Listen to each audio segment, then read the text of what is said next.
फिर तालीम इतनी पाली कि जैसे हराम हलाल की तमीज़ हो जाए,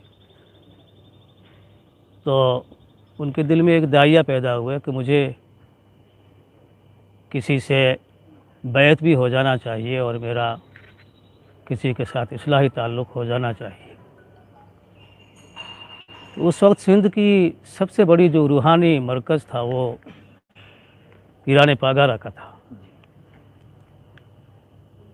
ये तो मैंने उस पर कुछ रिसर्च भी किया, तो जो दौर था उनका नाम आज मैं भूल गया, मैंने तलाश किया था नाम, उनसे वो बैत हो गए। फिर उसी मस्जिद में मियां ज़ैनुद्दीन रहमतुल्लाह अलैह ने इमामत करवाई। अब ये वो दौर था उस खानकाह का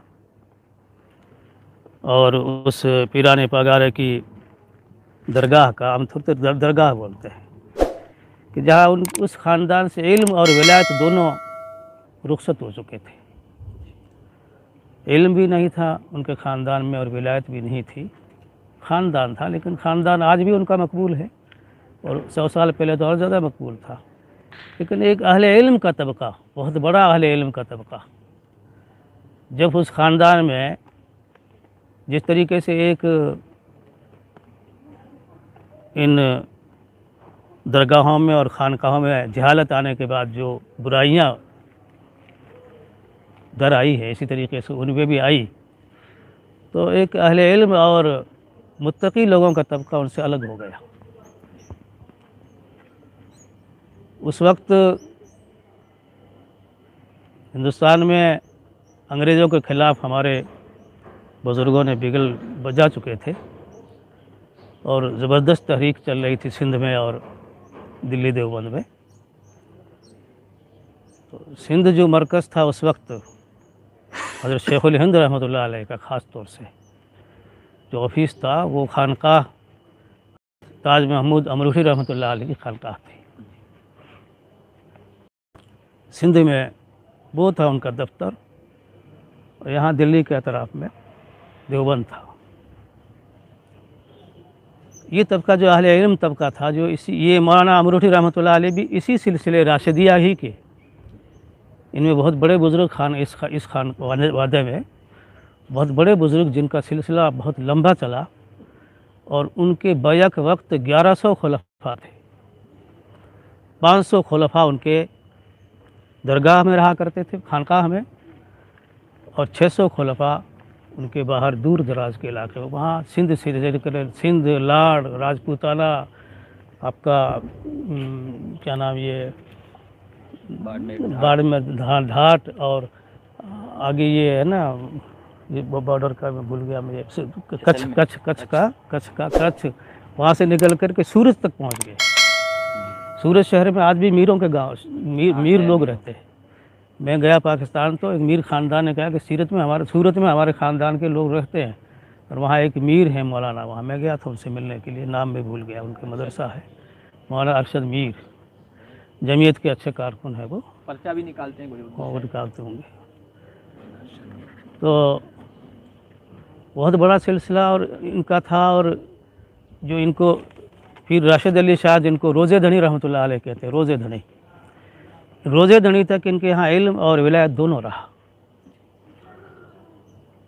और इन रोज़े धनी के पीर राशिद शाह के ने लिखा है कि मैंने जिनको खिलाफत दी है, बाज़ को खिलाफत तो मैंने उनकी सलाहियत भी दी है, बाज़ लोगों को मैंने खिलाफत अल्लाह के इशारे पे दी है। उनमें से एक बुज़ुर्ग थे सैयद हसन अली जीलानी, वो अल्लाह के इशारे पे उन्होंने खिलाफत दी थी। वो सूई शरीफ एक जगह, वहाँ पे वो इस्लाह के जो उनकी इस्लाही खानकाह थी, उनके मजाज और उनके खलीफा हज़रत हाफिज़ सिद्दीक़ साहब बरचूनी रहमतुल्लाह अलैह थे, सैयदुल आरिफ़ीन कहते हैं उनको सिंध में।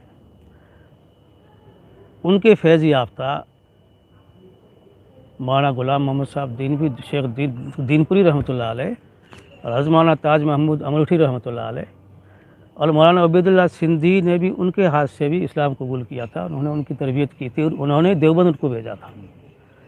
और मौलाना उबैदुल्लाह सिंधी रहमतुल्लाह अलैह की बाद में फ़रागत के बाद एक अरसे तक हज़रत अमरोठी के यहाँ रहे। मैं उस मकान को देख के आया हूँ, जिस मकान में जिस बैठ करके हज़रत अमरोठी और हज़रत शेखुल हिंद हज़रत मौलाना उबैदुल्लाह सिंधी रहमतुल्लाह अलैह आपस में बैठ करके जंग आज़ादी में जो मंसूबे बनाया करते थे, उस हुजरे को मैं देख के आया हूँ। और मौलाना अमरोठी ने मौलाना उबैदुल्लाह साहब की बहुत खिदमत की। महमूदुल मताबे के नाम से हज़रत शेखुल हिंद की तरफ मंसूब करके महमूदुल मताबे के नाम से एक मतबा कायम किया। कुरान शरीफ की तफसीर की दुनिया भर की किताबें वहाँ जमा की। बहुत बड़ा एक कुतुबखाना उनके लिए बनाया। और मैंने पढ़ा है कहीं कि ये सब कॉन्टिनेंट यानी बर्रे सगीर में ज़ाती कुतुबखानों में सबसे बड़ा कुतुबखाना है वो, क्या ना वो उनका है, वो कुतुबखाना इनका है। इस खानवादे में पीराने पागारा में दो खानवादों में अगर इख्तिलाफ हो गया। एक को कहते हैं पाग आरो, एक पीर झंडे वाला, और एक है झंडे वाला। एक साहिब अलम है और एक साहिब दस्तार है। तो वो जो बहुत बड़ा कुतुबखाना बर्रे सगीर का, वो साहिब अलम के पास गया। वो किस मकतब फ़िक्र से इस वक्त ताल्लुक़ है? वो अहले हदीस है जी, वो आज अहले हदीस मतलब है। इनकी बुनियाद मकतब फ़िक्र देवबंद से थी, लेकिन अब शायद कोई देवबंद से इनकी बुनियाद मकतब फिर ये हज़रत सैयद अहमद शहीद रहमतुल्लाह अलैह ने दिल्ली से जो सफ़र किया है आपके बाड़मेर, यहाँ पाली से होते होते आपके पराड़िया वराड़िया होते हुए सब जो करके मीरपुर गए हैं, टंडवाला यार गए हैं, बालाकोट तक गए हैं। उसमें जो है ना हाँ, उन्होंने पनाह इनकी मस्तूरात की और इनकी जो उन सबको उन्होंने पनाह और इनके आपस में मुरासरत हुई है। और इनको जो है फौजी हुर जो इनके थे, इनके साथ की है हुरों को, और इनको बहुत बड़ी कुमक पहुंचाई है, बहुत बड़ी मदद इनसे इन लोगों को मिली है। उनमें से ये जो मैं जिक्र कर रहा था, इनसे ही मदद ली है, सुई शरीफ वालों से भी। इनके पास गए तो इनको समझ में नहीं आया था। हज़रत सैयद अहमद शहीद रहमतुल्लाह अलैह तो इतने आलिम नहीं थे वो तो, लेकिन उनके साथ सैयद अहमद इस्माइल रहमतुल्लाह अलैह साहब, सैयद अब्दुल्ला बुढ़ानी वो साथ में थे। तो इन्होंने ये सैयद हसन के गिलानी की समझ में नहीं आया जिहाद का, आप लीजिएगा, इनकी समझ में नहीं आया। तो फिर मौलाना सैयद इस्माइल शहीद रहमतुल्लाह अलैह को सैयद अहमद शहीद रहमतुल्लाह अलैह ने बुलाया। फिर उन्होंने कुरान और हदीस की रोशनी पे इतना ज़बरदस्त उनके सामने वो इसकी जो है इसकी तायद में गुफ्तगू फरमाई तो वो फ़ौरन जो है उसको, और उन्होंने भी बहुत बड़ी फ़ौज उनके साथ कर दी अपनी जमात की और अपने मुरीदीन की। तो ये जंग आज़ादी की जिस तरीके से यहाँ दिल्ली और देवबंद में था, उससे बढ़कर के सिंध जो है ना, उसी तरह इतना इन तमाम बुज़ुर्गों में जिहाद की जो है ना वो इतनी ही वो उनमें थी जितनी हमारे बुज़ुर्गों में थी।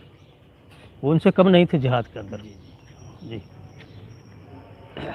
तो मैं ये अर्ज़ कर रहा था कि वो फिर हज़रत अमरोठी रहमतुल्लाह अलैह के जब वहाँ उनकी खानकाह में जब ये थोड़ी चीज़ें दर आई ना जहालत की और ख़ास तौर से बिदअत की, तो फिर हमारे दादा उनसे थोड़े मुतादफ़िर हो गए।